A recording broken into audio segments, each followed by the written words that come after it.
У его сейчас стремление быть в одиночестве. Ориентир на внутреннее ощущение, сложная ситуация.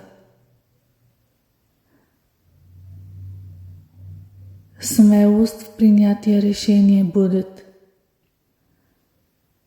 Отстаиване собственных интересов.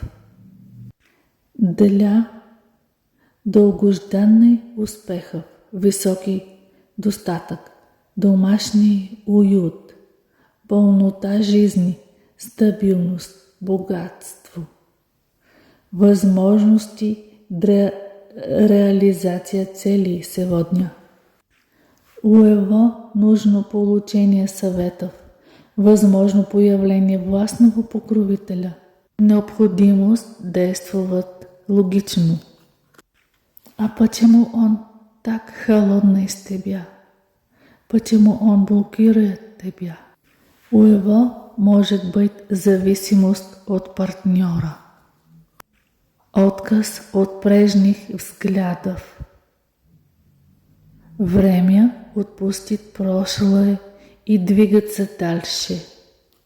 А может быть новая любовь, възстановление отношения, исцеление болезни.